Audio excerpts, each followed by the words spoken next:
Assalamualaikum warahmatullahi wabarakatuh.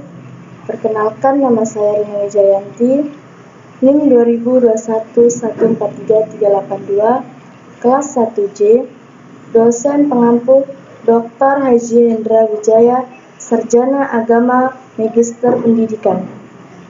Saya di sini akan menjelaskan materi yang ketiga, yaitu hakikat pendidikan. Ruang lingkup filsafat pendidikan. Ruang lingkup atau objek filsafat pendidikan secara umum adalah segala hal yang menyangkut permasalahan kehidupan manusia. Berikut ini objek filsafat pendidikan secara makro khusus, yaitu merumuskan sifat hakikat pendidikan. Yang kedua, merumuskan sifat hakikat manusia sebagai subjek sekaligus objek pendidikan.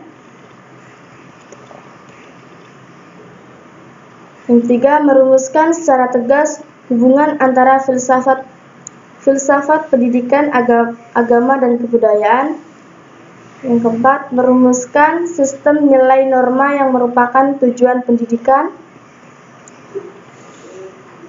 Manfaat filsafat pendidikan. Yang pertama, menjadi salah satu landasan dalam perkembangan ilmu pendidikan. Yang kedua, menjadi landasan dari kebijakan mengenai program pendidikan. Yang ketiga, menjadi landasan untuk berkarya dan juga mengabdi di bidang pendidikan. Yang terakhir, menentukan kurikulum dan juga materi yang harus diajarkan dalam bidang pendidikan. Selanjutnya, tujuan filsafat pendidikan. Yang pertama, dengan berpikir filsafat, seseorang bisa menjadi manusia lebih mendidik dan membangun diri sendiri. Yang kedua, seseorang dapat menjadi orang yang dapat berpikir sendiri. Yang ketiga, memberikan dasar-dasar pengetahuan, memberikan pandangan yang sintesis pula sehingga seluruh pengetahuan merupakan satu kesatuan. Yang keempat, hidup seseorang dipimpin oleh pengetahuan yang dimiliki oleh seseorang tersebut. Sebab itu, mengetahui pengetahuan terdasar berarti mengetahui dasar-dasar hidup diri sendiri. Yang terakhir, bagi seseorang pendidik, filsafat mempunyai kepentingan istimewa karena filsafatlah yang memberikan dasar-dasar dari ilmu-ilmu pengetahuan lainnya yang mengenai manusia, seperti misalnya ilmu mendidik. Selanjutnya, hakikat pendidikan.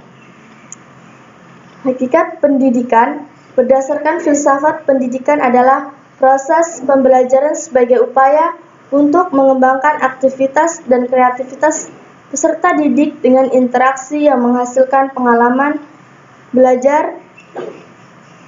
Pergantian kurikulum merupakan salah satu usaha yang dilakukan negara dalam mencetak lulusan yang berkualitas dalam negara kekuasaannya maupun internasional agar sesuai dengan fungsi dan tujuan pendidikan nasional sebagaimana tercantum dalam Undang-Undang Nomor 20 Tahun 2003. Menurut Undang-Undang Nomor 20 Tahun 2003, pendidikan adalah usaha sadar dan terencana untuk mewujudkan suasana belajar dan proses pembelajaran agar peserta didik secara aktif mengembangkan potensi dirinya untuk memiliki kekuatan spiritual keagamaan.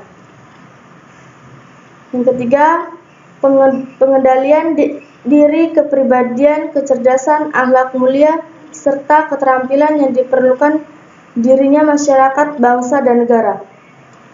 Pada dasarnya, pengertian pendidikan Undang-Undang Sisdiknas Nomor 20 Tahun 2003 adalah usaha sadar dan terencana untuk mewujudkan suasana belajar dan proses pembelajaran agar peserta didik secara aktif mengembangkan potensi dirinya untuk memiliki kekuatan spiritual, keagamaan, pengendalian diri, kepribadian, kecerdasan, akhlak mulia, serta keterampilan yang diperlukan dirinya dan masyarakat. Sedangkan pengertian pendidikan menurut Haji Horne adalah proses yang terus-menerus abadi dari penyesuaian yang lebih tinggi bagi makhluk manusia yang telah berkembang secara fisik dan mental, yang bebas dan sadar kepada Tuhan seperti termanifestasi dalam alam sekitar intelektual, emosional, dan kemanusiaan dari manusia. Terima kasih materi dari saya. Wassalamualaikum warahmatullahi wabarakatuh.